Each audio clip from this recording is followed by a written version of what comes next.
अस्सलाम वालेकुम बेटा। नेक्स्ट लेक्चर में हमने डिस्कस किया था किसके बारे में, क्लास एंजियोस्पर्मी के बारे में, उसकी जनरल करेक्टरिस्टिक्स पढ़े थे और फिर उसमें मनोकाट और डाइकाट में डिफ्रेंशिएशन किया था बेटा। ठीक, आज का जो हमारा टॉपिक है वो है लाइफ साइकिल, जो कल मैंने आपको बेटा पढ़ाया था किसके बारे में, स्पेशली उसमें जो डबल फर्टिलाइजेशन है और जो फ्लोर का जो स्ट्रक्चर है उसके बारे में। ठीक है, तो बेटा हमारे पास अभी जो हमारा टॉपिक है एंजियोस्पर्मी में लाइफ साइकिल। बेटा ये बहुत इंपॉर्टेंट चीज़ है, जो इसका लाइफ साइकिल है ये बहुत ज़्यादा इंपॉर्टेंट है, इसको अच्छी तरह आपने समझना है। ठीक है, अब बेटा स्टार्ट करते हैं इसके लाइफ साइकिल को।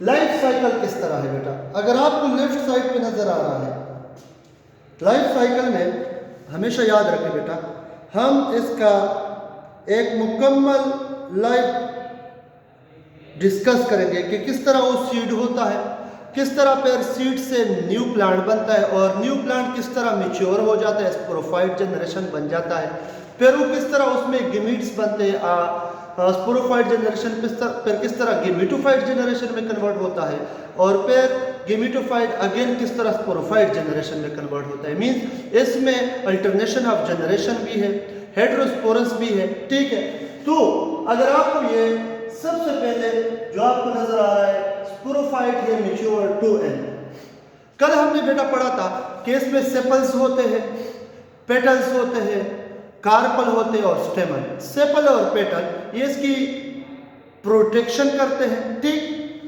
और पोलिनेशन में पेटल का रोल है, जबकि जो हमने पढ़ा था इसका स्टेमन वो मेल रिप्रोडक्टिव ऑर्गन है इसका, और जो हमने पढ़ा था इसका कार्पल, ठीक है, वो उसमें ओवरी आता है। ठीक है, वो इसका क्या था, वो कार्पल इसका था फीमेल रिप्रोडक्टिव ऑर्गन। तो बेटा यहाँ पे अगर आप देखें, पहले हम इस फीमेल रिप्रोडक्टिव ऑर्गन को अगर आप देखें, बॉटम ऑफ कार्पल है, यहाँ पे लिखा है बेटा बॉटम ऑफ कार्पल। ये कार्पल का जो बॉटम है इसमें अगर आप देखें तो यहाँ पे मौजूद है क्या, ये ओवरी, क्या मौजूद है, ओवरी। ये ओवरी में ये स्ट्रक्चर जो आपको नजर आ रहा है, ये दिस इज नोन एज ओयूल। और बेटा आपको पता है कि ओयूल के अंदर इसमें मौजूद है मेगास्पोरेंजियम। इस कलेक्टिव स्ट्रक्चर को क्या कहते हैं, ओवरी। फिर ओवरी के बाद इसका जो स्टैंड है, स्टॉक है, ये इसका क्या है, स्टाइल है, और फिर ऊपर जो ऊपर सिरा है इसको कहते हैं स्टिग्मा। क्या, स्टिग्मा। तो इन तीनों को कलेक्टिवली हम क्या कहते हैं, कार्पल, ठीक, फीमेल रिप्रोडक्टिव पार्ट। तो इसमें बेटा देखो ये मेगास्पोरेंजियम है। आपको पता होना चाहिए कि एंजियोस्पर्मी में दोनों, एक है माइक्रोस्पोर वो मेल यूनिट से, मेगास्पोर ये फीमेल यूनिट से। ठीक है, अब बेटा देखो इसके अंदर मियासिस हो जाता है, क्या हो जाता है, मियासिस। और आपको पता है बेटा जब मियासिस होता है तो फिर क्या होगा, हेप्लॉइड नंबर ऑफ क्रोमोसोम आएंगे किसमें, मेगास्पोर्स में, और ये मेगास्पोर्स अभी तक ओयूल के अंदर, ओवरी के अंदर क्या होता है, मेर्फोस होता है। ठीक है, फिर जब मेगास्पोर्स ये ओवरी में मौजूद है, इसमें माइटोसिस हो जाता है। जब माइटोसिस बेटा हो जाता है तो क्या होगा, फीमेल गेमिटोफाइट बनेगा किसमें, ओवरी, किसमें, ओवरी में। अब यहाँ पे बेटा देखो एक बनी है, ये कंप्लीट स्ट्रक्चर है। अब इसके अलावा जो एंटीपोडल सेल्स है वो बन जाते हैं, जो इसके अलावा इसमें मौजूद होते हैं एंडोस्पर्म मदर सेल होते हैं जो 2n होते हैं। ठीक है, सही है, एक सेल एंडोस्पर्म मदर सेल और साथ में 3 एंटीपोडल सेल। ठीक है, अंडरस्टैंड। तो ये टोटल अप्रॉक्सीमेटली 7 न्यूक्लियाई बन जाते हैं। ठीक है, तो ये तो हो गया इसमें किसमें, फीमेल रिप्रोडक्टिव सिस्टम में एक बन गया, ओवा बन गया। ठीक है, अब चूंकि हमने पढ़ा है कि ये एंजियोस्पर्म जो है ये हर्माफ्रोडाइट है, एनिमल में हर्माफ्रोडाइट, लेकिन यहाँ पे हम मनुष्यस कहते हैं इसको। क्या कहते हैं इसको? Monoecious. Because both male reproductive organ and female reproductive organ are present on same plant. सही है, तो ये क्या है? मनुष्यस है। अब इसको देखिए, ये ब्लैक कलर का जो आपको नजर आ रहा है, ये इसका फिलामेंट है, ये इसके एंटर है, और एंटर के अंदर पोलन ग्रेन्स होते हैं, पोलन होते हैं, ठीक है। तो ये क्या है हमारे पास? Female reproductive, sorry male reproductive organ, जिसको हम क्या कहते हैं? स्टेमन कहते हैं। और ये टॉप ऑफ स्टेमन मैंने यहाँ से निकाला है, टॉप ऑफ स्टेमन यहाँ पे, ये उसका फिलामेंट है, ये उसके एंटर है। एंटर के अंदर क्या होते हैं? पोलन ग्रेन्स होते हैं। अब इसमें क्या होता है? मियोसिस होता है। जब मियोसिस हो जाता है तो माइक्रोस्पोर बन जाते हैं। क्या बन जाते हैं? Microspore, mail gametophyte. उसमें मेगास्पोर बनता था, इसमें माइक्रोस्पोर बनेगा, ठीक है। And from pollen grain mitosis हो जाएगा इसमें। माइटोसिस के दौरान पोलन ग्रेन मेल गेमेटोफाइट्स बनेंगे। क्या बनेंगे? Mail gametophyte. अब ये मेल गेमेटोफाइट क्या होंगे? ये पोलन ग्रेन डिस्पर्स हो जाएंगे with the help of wind या हवा के जरिए। अगर हवा के जरिए डिस्पर्शन हो गया तो फिर इसको हम क्या कहेंगे बेटा? इसको हम कहेंगे विंड पॉलिनेशन हुआ है। विंड पॉलिनेशन का दूसरा नाम है एनीमोफिलस पॉलिनेशन। क्या? एनीमोफिलस पॉलिनेशन। अगर एनिमल या इंसेक्ट के थ्रू हो जाए तो फिर इसको हम कहते हैं इंसेक्ट पॉलिनेशन, और इसका दूसरा नाम है एंडोमोफिलस पॉलिनेशन। अंडरस्टैंड? एंडोमोफिलस पॉलिनेशन जब हो जाता है, देखो ये पोलन ग्रेन्स आ रहे हैं किस में? ये असल में अगर यहाँ देखें, ये यहाँ से गिर जाते हैं इस स्टिग्मा में, ठीक है। अभी तो हमने जुदा जुदा लाइफ साइकिल पढ़ना है, तो ये विंड पॉलिनेशन के थ्रू किस में आ जाता है? यहाँ स्टिग्मा तक। अगर स्टिग्मा तक पहुंच जाए फिर इसको हम कहते हैं पॉलिनेशन हो गया। और पॉलिनेशन की बेटा डिफिनीशन क्या है? The transfer of pollen grain from the enter of स्टेमन। इधर देखिए, the transfer of pollen grain from the anther of stamen to the stigma of ovary is called as pollination. Is called as pollination. फिर इसमें to type of pollination आता है। एक को कहते हैं सेल्फ पॉलिनेशन, एक को कहते हैं क्रॉस। सेल्फ पॉलिनेशन इसको कहते हैं जो यहाँ पे हुआ है, सेम प्लांट के एंटर से उसी प्लांट के स्टिग्मा तक पोलन ग्रेन गए हैं। अगर ये पॉइंट याद रखें, यहाँ पे एक फ्लावर है, उसी का दूसरा स्पीशीज वहां पे भी मौजूद है, ठीक है, दूसरे, तो विंड के जरिए पॉलिनेशन चला गया उस दूसरे प्लांट के स्टिग्मा तक, तो इसको हम कहते हैं क्रॉस पॉलिनेशन।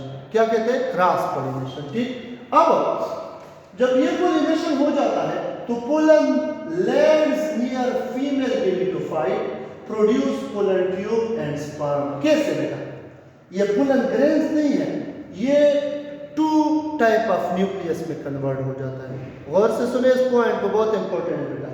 ये टू टाइप ऑफ न्यूक्लियस, एक को कहते हैं generative nucleus which transfer into two sperm. Generative nucleus से दो स्पर्म बन जाएंगे, सही है।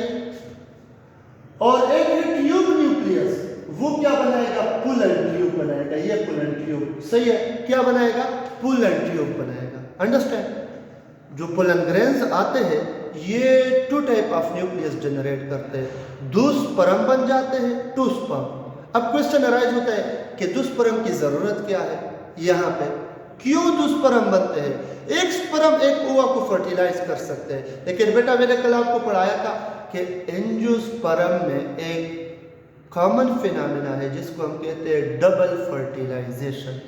अब लोग डबल फर्टिलाइजेशन किसे कहते हैं?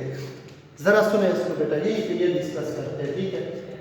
डबल फर्टिलाइजेशन में चूंकि टू स्पर्म बने होते हैं, वन स्पर्म मिल जाता है एक के साथ, ये एक नहीं है, इसके साथ आ जाता है, मिल जाता है वन स्पर्म, और ज़ाइगोट, और फिर टू एन एम्ब्रियो बन जाता है, एम्ब्रियो बन जाता है टू। एक स्पर्म ने तो काम कर लिया, ये दूसरा स्पर्म क्या करेगा?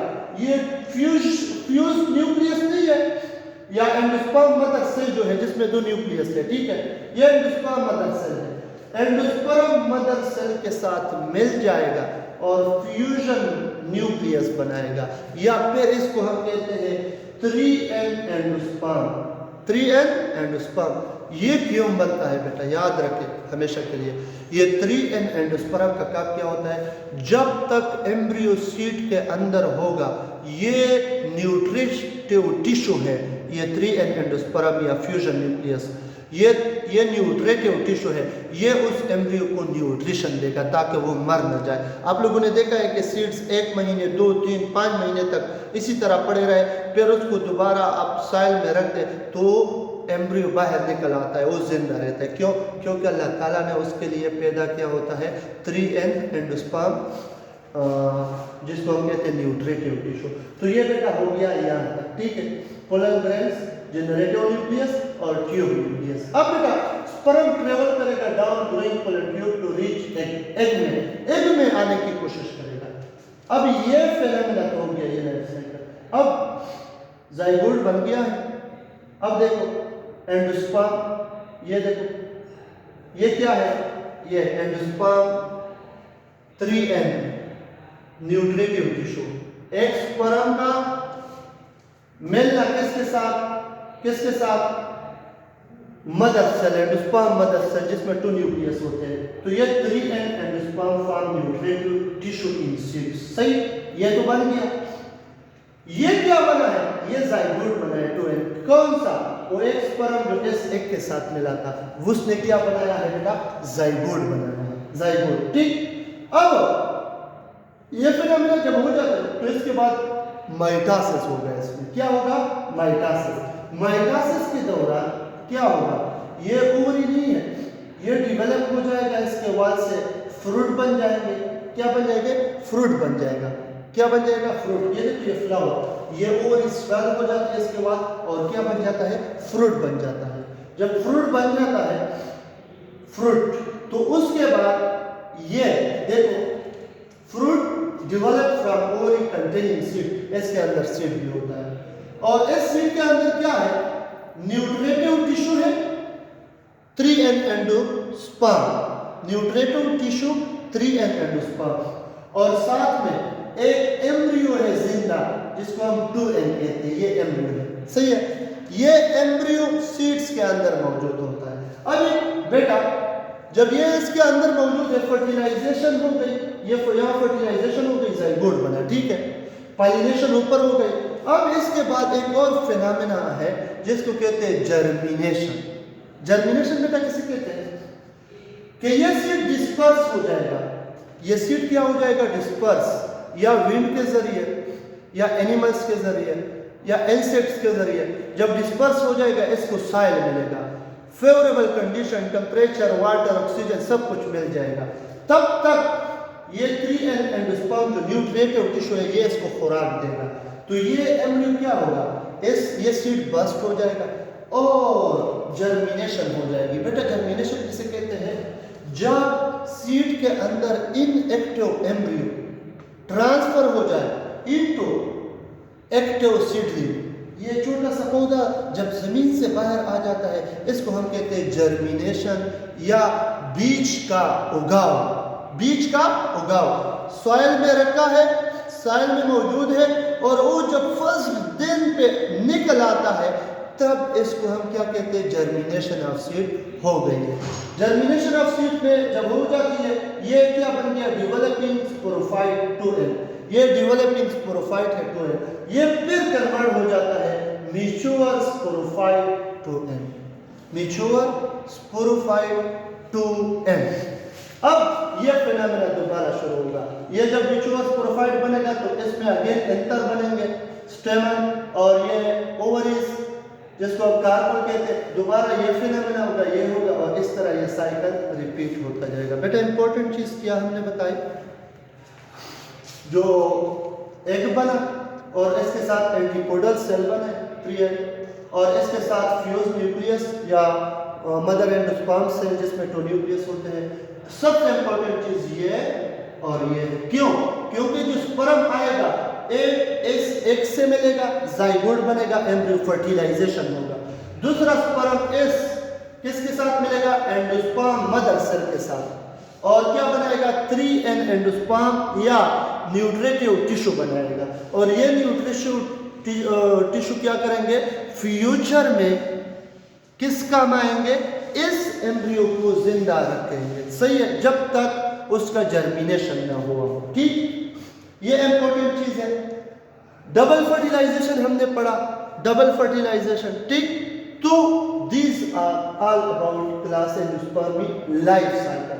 अभी बेटा एक और इंपॉर्टेंट पॉइंट जो कल मैंने डिस्कस नहीं किया था कि what are the example of monocot, जो अक्सर ईट एमसीक्यूज में दिए जाते हैं कि wheat, rice and onion are the example of dash, dicot, monocot, both none, ठीक है।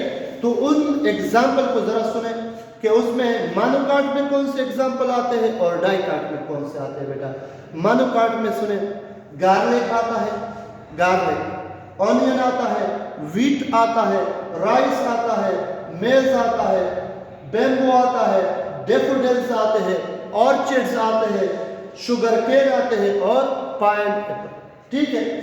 जबकि डाइकॉट में कौन आते हैं? मैंगोज, ब्लैकबेरीज, पोटैटो, रोज, टोमेटोज, ये सारे किस में आते हैं? डाइकॉट में। किस में? डाइकॉट में। बेटा डबल फर्टिलाइजेशन एक बार दोबारा बता दो कि double fertilisation is the phenomena which is common in angiosperm in which the first sperm join with egg and forms zygote and embryo which is 2n diploid, while the second sperm fuses with endosperm mother cell which is 2n। तो total 3n endosperm बन जाएगा, या fuse nucleus भी इसको कहते हैं, fusion nucleus भी कहते हैं, जो न्यूट्रिटिव टिश्यू बनाते हैं, जो किसके काम आते हैं? एम्ब्रियो के फ्यूचर में इसको ग़िज़ा मिलती है जब तक उसने जर्मिनेशन न किया हो। सही है, अंडरस्टैंड हो? आप लोगों को अच्छी तरह समझ आ चुका होगा।